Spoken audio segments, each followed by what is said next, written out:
Oke, Assalamualaikum warahmatullahi wabarakatuh. Untuk minggu ini kita memasuki minggu ke-13.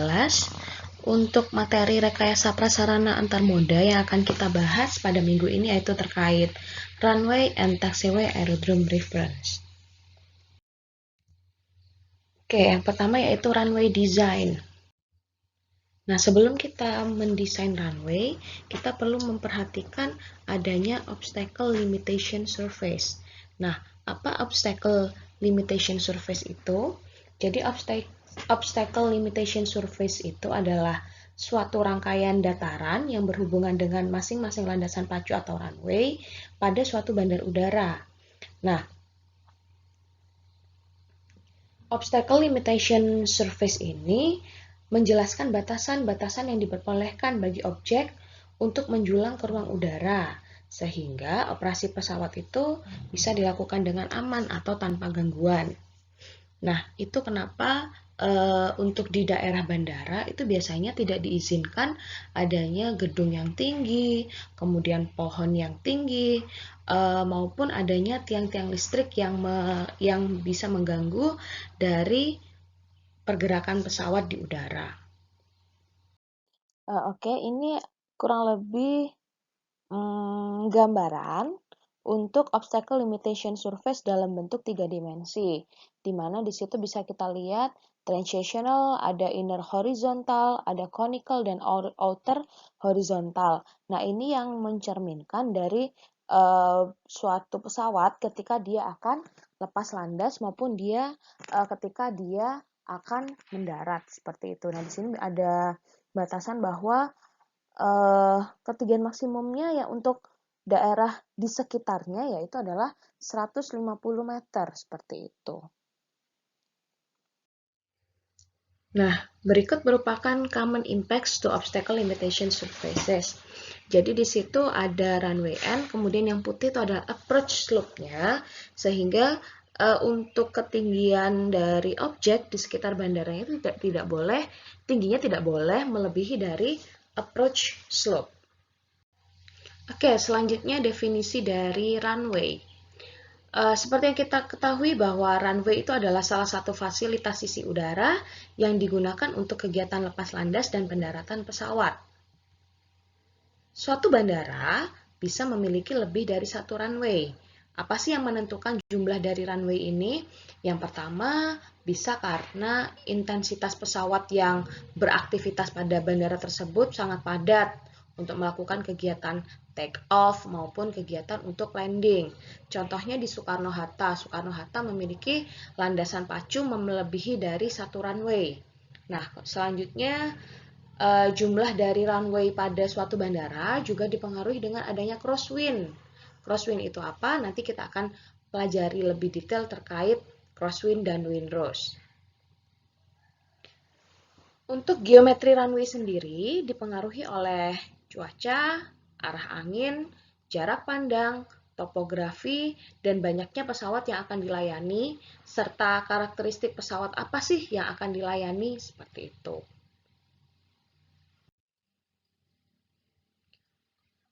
Untuk konfigurasi runway, ada landasan pacu tunggal, kemudian ada landasan pacu yang berpotongan, kemudian ada landasan pacu paralel, dan yang terakhir ada landasan pacu berbentuk V terbuka.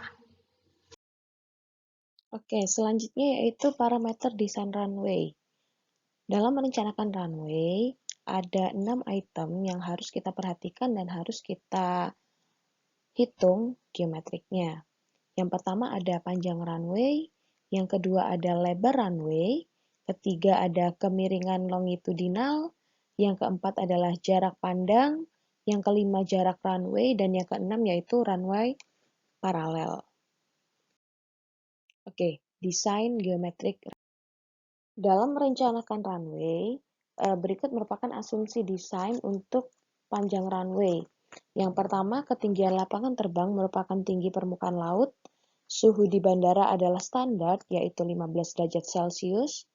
Kemudian ada runway mendatar dalam arah longitudinal. Tidak ada angin yang bertiup di runway. Pesawat bermuatan penuh sesuai dengan kapasitasnya. Jadi kita asumsikan pesawat yang menjadi pesawat rencana itu berada dalam kondisi full, kemudian tidak ada angin yang bertiup dalam perjalanan ke tujuan, dan yang ketujuh, suhu dalam perjalanan adalah suhu standar. Nah, untuk suhu di bandara ini, ketika bandara yang akan kita rencanakan, atau daerah sekitar bandara yang kita rencanakan, memiliki suhu yang lebih besar dari 15 derajat Celcius, maka kita perlu melakukan yang namanya koreksi terhadap suhu. Nah, berikut merupakan perhitungan runway yang pertama yaitu untuk panjang runway. Nah, dari klasifikasi lapangan terbang yang telah kita tentukan, kita kan sudah mendapatkan yang namanya ARFL atau Aeroplane Reference Feet Length. Kemudian ARFL tadi kita koreksi terhadap elevasi, temperatur, dan kemiringan. Oke, yang pertama kan kita lakukan yaitu koreksi elevasi. Nah, panjang runway bertambah 7% setiap kenaikan 300 meter. Maka di sini kita perlu cari faktor FE.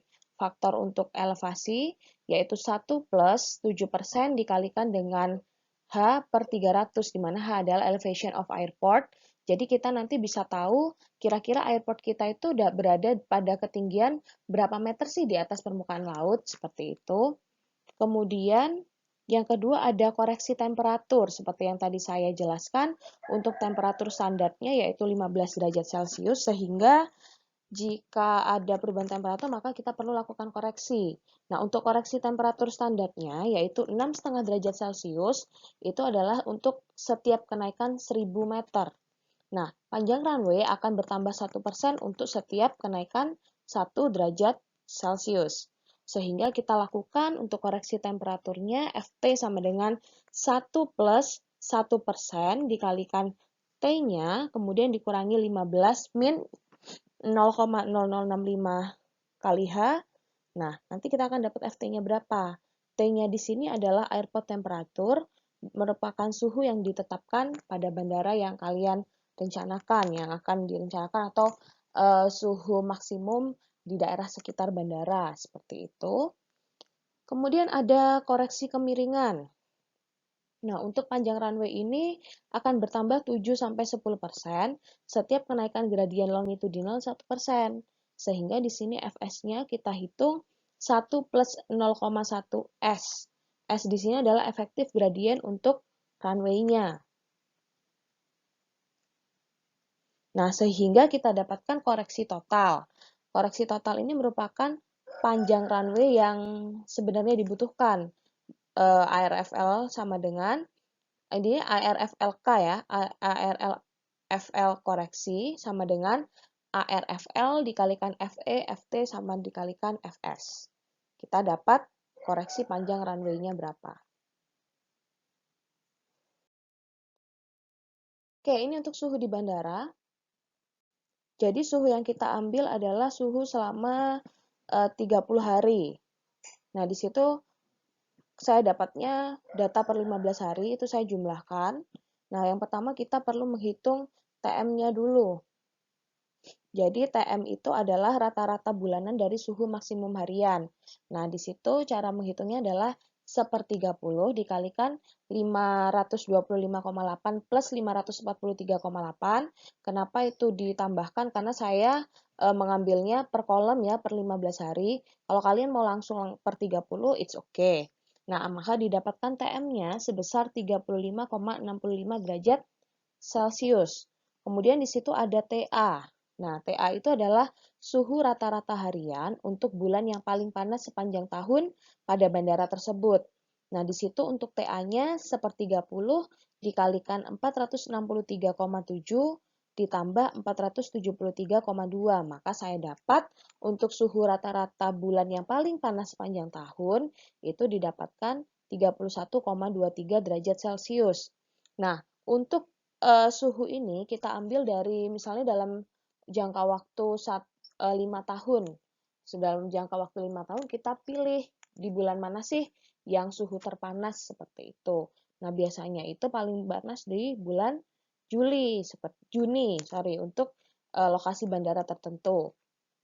Sehingga selanjutnya kita bisa mendapatkan suhu lapangan terbangnya, di mana TA ditambah 1/3 TA min TA, TM min TA kita dapatkan suhu untuk lapangan terbangnya sebesar 32,7 derajat Celcius.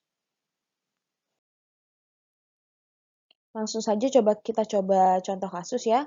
Misalnya kita sudah dapat untuk suatu pesawat rencana, ARFL-nya adalah 1620 meter. Dan lokasi lapangan terbangnya ketinggiannya 270 meter. Dan suhu tetapnya adalah 32,9 derajat Celcius. Kemudian runway dibangun dengan gradien efektif kemiringannya 0,2%. Maka coba kita hitung runway-nya. Ini 1620 meter ya, bukan 1,62 meter. Yang pertama kita lakukan koreksi elevasi dulu. Nah, di situ kita tahu bahwa elevasinya yaitu berada 270 meter di atas permukaan laut. Nah, kita masukkan, nah kita dapatkan FE-nya sama dengan ini 1,063. Selanjutnya kita koreksi terhadap temperatur. Nah, tadi kan untuk T-nya kita dapat 32,9 ya. Nah, ini kita masukkan beserta dengan ketinggiannya di atas permukaan laut, maka kita dapat koreksi temperatur sebesar 1,197. Kemudian kita koreksi kemiringan, 1 plus 0,1 kali S, S-nya di situ 2%, maka kita dapatkan 1,02. Sehingga koreksi total panjang runway atau ARFL correction-nya kita dapatkan LB kali FE kali FT kali FG. Seperti itu, kita dapatkan 2102 meter. Seperti itu. Selanjutnya ada penentuan lebar runway. Untuk menentukan lebar runway itu dipengaruhi oleh yang pertama ada jarak terluar pada main gear pesawat, kemudian ada jarak antar wing mount, engines, dan longitudinal axis pesawat, dan yang ketiga yaitu ukuran dari wingspan. Nah, ini adalah standar lebar runway menurut peraturan Dirjen Hub Udara. Jadi di sini kita udah tahu untuk code numbernya 1 sampai 4 dengan code letternya A sampai F. Nah, itu kita bisa tentukan jika code numbernya adalah 1A, code letternya A, maka kita bisa ambil lebar dari runway-nya adalah 18 meter. Nah, di sini ada catatan untuk lebar runway bisa dikurangi sampai 15 meter atau 10 meter, tergantung dari luas yang dibatasi pada pesawat terkecil atau small aeroplane-nya. Seperti itu kalau misalnya memang bandara tersebut tidak untuk komersial, kemudian untuk melayani pesawat yang kecil seperti itu. Nah, untuk lebar runway-nya bisa dikurangi seperti itu.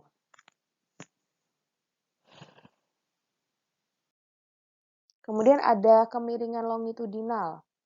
Jadi kemiringan longitudinal kita dapat dengan membagi elevasi maksimum dan minimum sepanjang garis tengah runway.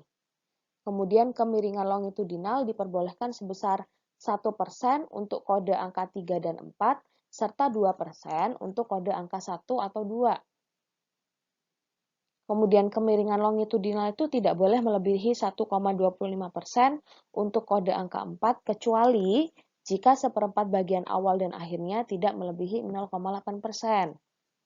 Kemudian ada kemiringan longitudinal tidak boleh melebihi 1,5% untuk kode angka 3, kecuali jika seperempat bagian awal dan akhir tidak melebihi 0,8. Kemudian kemiringan longitudinal tidak boleh melebihi 2% untuk kode angka 1 atau 2. Jarak pandang. Untuk jarak pandangan diatur untuk menghindari terjadinya tabrakan antara dua buah pesawat pada persilangan runway dengan runway atau runway dengan taxiway. Nah, ICAO mensyaratkan bahwa tiap dua titik yang terletak di atas permukaan runway harus saling kelihatan dari jarak yang sama dengan setengah panjang runway. Oke, ini adalah standar untuk jarak pandang minimum runway yang diatur pada peraturan Dirjen Hubud. Jadi untuk kode letternya A sampai F, penggolongan pesawatnya 1 sampai 6, untuk jarak pandang minimum setengah runway adalah 1,5 meter, kemudian 2 meter, dan selanjutnya yaitu 3 meter.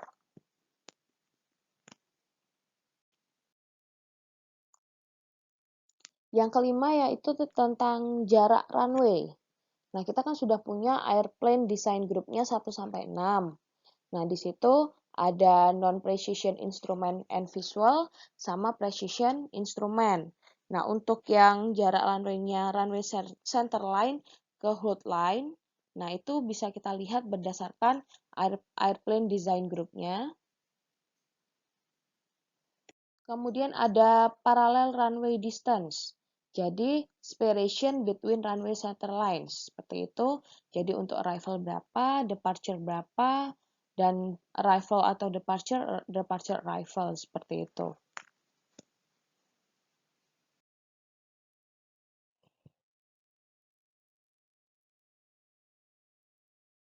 Selanjutnya, parameter desain untuk runway shoulder. Di mana fungsi runway shoulder sendiri yang pertama menahan erosi akibat adanya jet blast, mengakomodasi kondisi darurat. Nah, untuk lebar dari runway shoulder ini harus simetris untuk kedua sisi runway. Jadi lebar runway sama shouldernya itu nggak kurang dari 60 meter untuk kode yang D atau E dan nggak kurang dari 75 meter untuk kode huruf F. Selanjutnya ada parameter desain untuk panjang runway strip, di mana seperti yang kita sudah pelajari kemarin, runway strip itu adalah daerah tertentu yang termasuk landasan pacu atau runway dan stopway yang jika tersedia, yang tujuannya untuk yang pertama mengurangi resiko kerusakan pada pesawat udara yang melaju keluar landasan pacu, kemudian yang kedua untuk melindungi pesawat udara yang terbang di atasnya saat melakukan lepas landas atau pendaratan. Nah, di sini panjang runway strip untuk kode angka 2, 3, dan 4 adalah minimum 60 meter. Kemudian untuk kode angka 1, 60 meter, tapi untuk runway yang termasuk instrumen runway. Dan 30 meter untuk kode angka 1 dan runway-nya termasuk non-instrumen runway.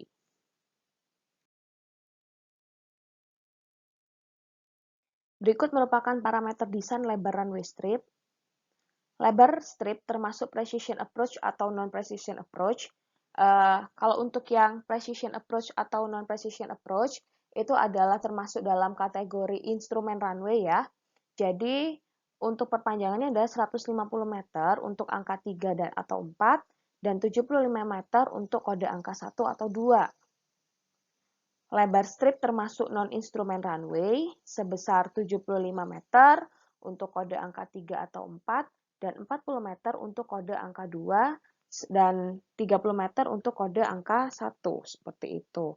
Nah, yang membedakan antara non-instrumen runway dan instrumen runway itu adalah kalau yang non-instrumen runway itu, runway tersebut ditujukan untuk pesawat yang beroperasi dalam prosedur pendekatan secara visual. Jadi di situ tidak ada alat bantu dan hanya menggunakan pendekatan visual. Nah, tapi kalau yang instrumen runway itu, si runway tadi atau bandara tersebut dilengkapi dengan instrumen landing system atau ILS dan microwave landing system atau MLS dan alat-alat bantu secara penglihatan yang ditujukan untuk operasi pesawat udara, seperti itu.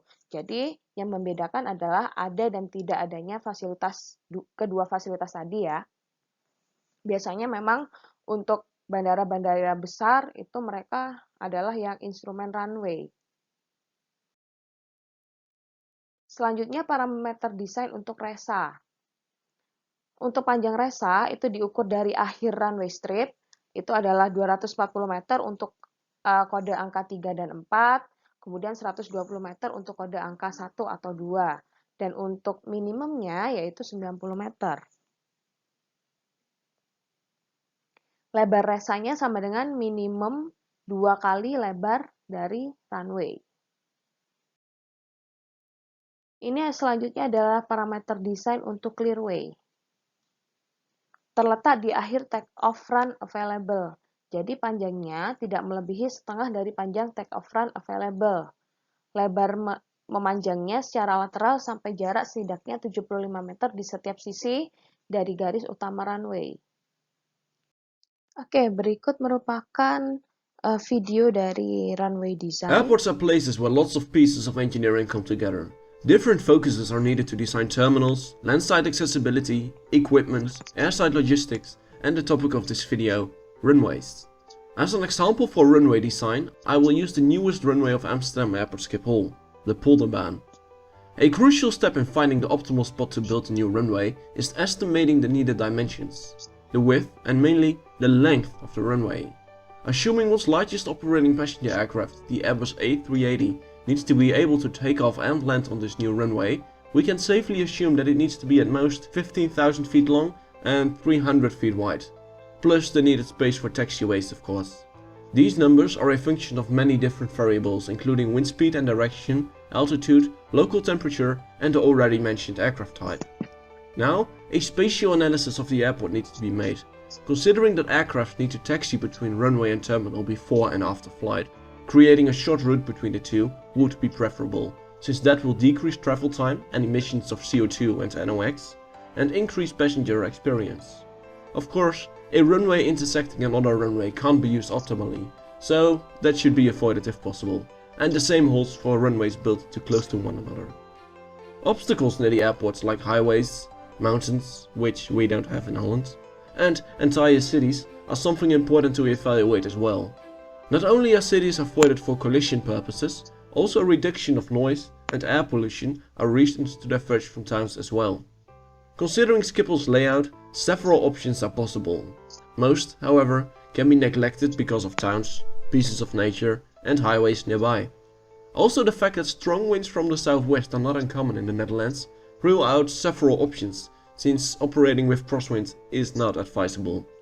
Schiphol decided that the Polderbaan should be constructed over here, with long taxi times as a result. Once the location has been determined, internal design of the runway is the next thing to consider. Runways, usually made from asphalt or concrete, can be optimized by creating a runway gradient, not really possible in this flat country, or a porous pavement. The width of the runway usually has three sections: the runway itself, the shoulders, and a safety area. The first two are usually paved, while the latter is normally, well, just grass. All three are direct functions of the airplanes expected to use the runway. The dimensions I put on screen are the minima for airplanes in design group 6, which covers the needs for the A380. To assist pilots, two features are added to runways: lightings and markings. You will always see a set of green lights indicating the start of the runway, and a set of red lights marking the end. Both are accompanied with a flashing light on either side of them and threshold markings just before or just after the lighting. Runway edge lights are added to mark the side of the runway. These are colored white at the start of the runway, but turn into yellow when less than 2,000 feet and half of the runway is left. The last 500 feet of the runway will be indicated by red lights.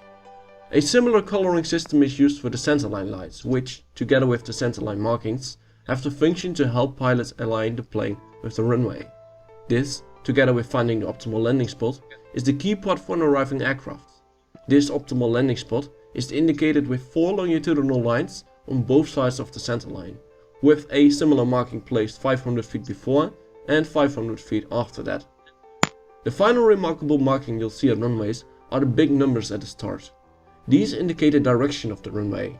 36 means heading north, 09 indicates east, 18 means heading south, and 27 equals west.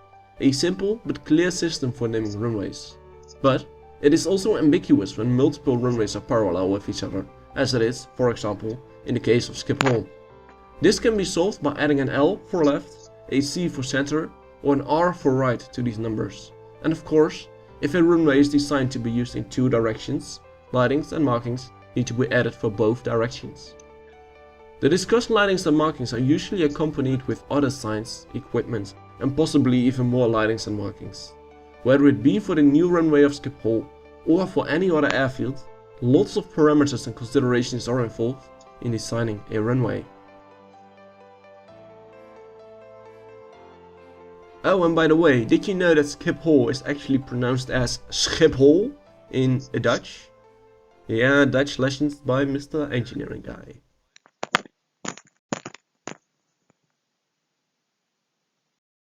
Oke, barusan kalian sudah menyaksikan bagaimana sih cara mendesain runway. Kemudian selanjutnya itu adalah latihan. Latihan ini akan kalian gunakan untuk masuk ke kelas besok, ke kelas pertemuan selanjutnya, maksud saya. Nah, silahkan Anda lakukan koreksi panjang runway terhadap bandara yang sudah saudara amati di dua tugas sebelumnya. Kalau di tugas pertama, saya minta ada 2 bandara yang diamati di luar dan di dalam negeri. Kemudian di tugas kedua, saya meminta Anda untuk mendapatkan beberapa data untuk bandara yang di Indonesia saja. Nah, dari data tersebut, Anda diminta untuk melakukan koreksi panjang runway. Untuk data suhu bandara sudah ada, kemudian pesawat rencananya sudah saudara tentukan, kemudian sudah tahu ARFL-nya berapa. Nah, untuk elevasinya bisa diperkirakan dengan cara mengecek elevasi runway-nya di Google Earth. Oke, selanjutnya Anda sudah bisa menentukan kira-kira berapa sih panjang runway koreksinya seperti itu. Oke, selamat mengerjakan. Wassalamualaikum warahmatullahi wabarakatuh.